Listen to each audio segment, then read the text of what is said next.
YouTube dimanapun Anda berada, semoga kabarnya dalam keadaan sehat dan tentu tidak kekurangan sesuatu apapun. Selamat datang di Auto Pranspahan Channel. Nah, di video ini kita akan membahas carry yang baru. Kabar baru bagi seluruh supir-supir mobil pickup karena akan terlihat lebih keren dengan adanya Suzuki Carry yang baru ini. Sedikit ini lebih besar dan sedikit lebih keren dibanding Suzuki mobil pickup sebelum-sebelumnya. Ini sedikit lebih gagah menurut saya. Dan kalau dilihat dari samping, mirip kayak Toyota Hiace atau Hiace, begitulah kira-kira tulisannya. Kaca depannya terlihat lebih luas karena frame-nya berwarna hitam. Lampu LED tidak bakal kita temuin di sini, karena itu mata supir mobil pickup harus lebih awas daripada supir biasanya.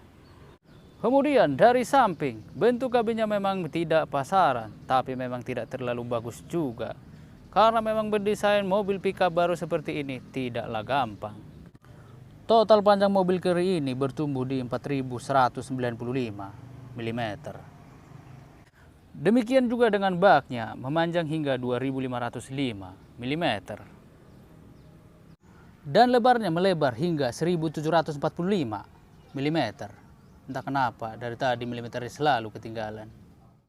Ini tipe flat deck yang dimana bak samping kiri dan bak samping kanan bisa dibuka-buka, apalagi bak bagian belakang. Ya iyalah, semua pickup juga bak bagian belakang bisa dibuka-buka. Ada juga yang tipe wide deck yang dimana bak samping kiri dan bak samping kanan tidak bisa dibuka-buka, tapi lebih besar hingga beberapa milimeter. Tak kenapa dari tadi milimeternya selalu ketinggalan.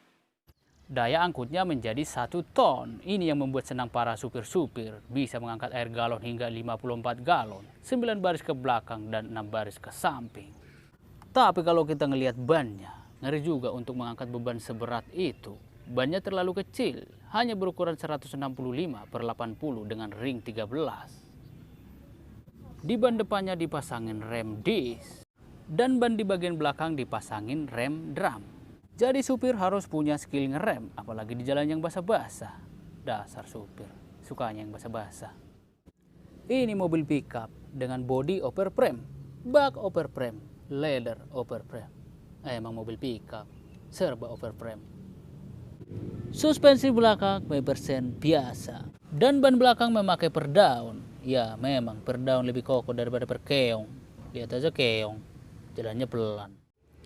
Entah kenapa, belakang Carry mobil pickup masih begini-begini saja. Dari 2 batch yang lalu lampunya masih seperti ini. Kenapa tidak dibikin lebih bagus lagi? Buka baknya juga masih begini-begini saja.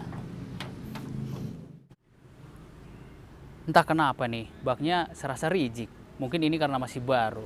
Ntar juga kalau udah lama, rigid juga. Sekarang kita masuk ke kabinnya. Tapi sebelum kita mulai video ini, jangan lupa like, subscribe dan share kepada seluruh dunia. Mesinnya itu ada di pantat, bukan pantat mobil, tapi pantat manusia yang duduk di dalam mobil ini.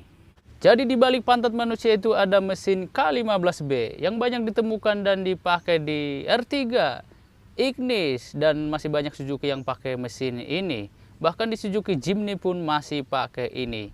Ya memang perbedaannya ada sedikit-sedikit, tapi tetap aja mesin K15B.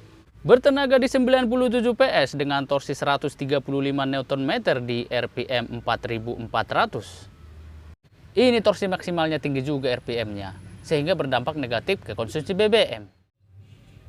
Mesin tersebut menyalurkan tenaganya melalui gearbox 5 speed dan didistributor ke ban belakang.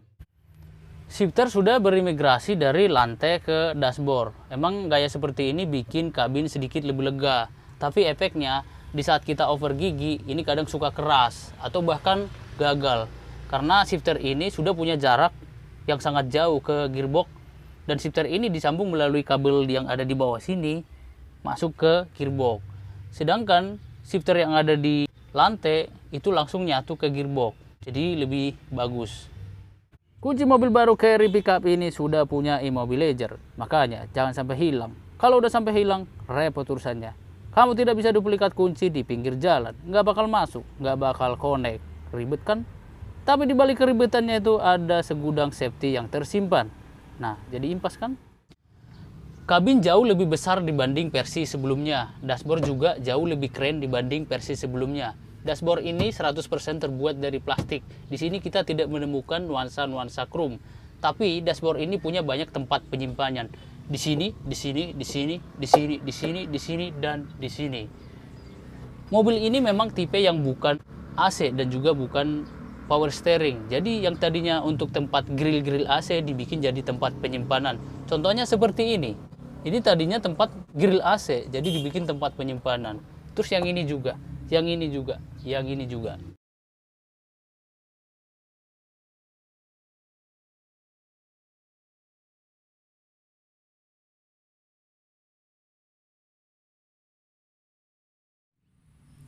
Sun visor hanya dikasih di bagian supir, di messenger tidak dikasih.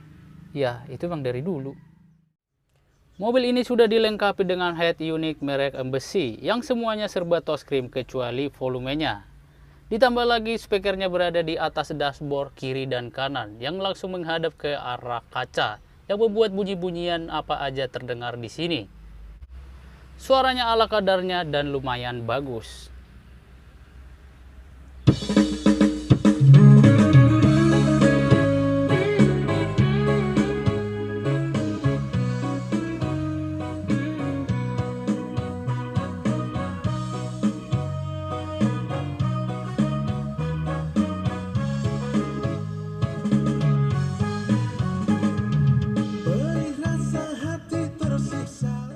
Jok supir juga bisa dimaju mundurin atau di sliding. Setir juga sedikit lebih kecil dibanding versi sebelumnya, sehingga driver-driver yang gendut tidak merasa sempit.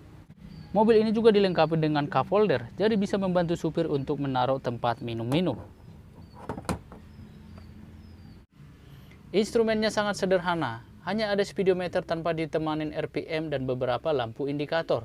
Di samping kanan sedikit ada layar MID untuk menunjukkan level bahan bakar, trip A dan trip B.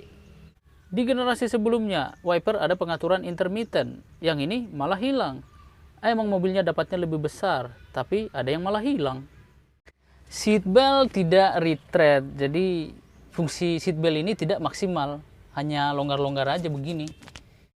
Door trim 100% terbuat dari plastik. Tidak ada apa-apa selain bukan pintu, tempat koin, dan bola kaca.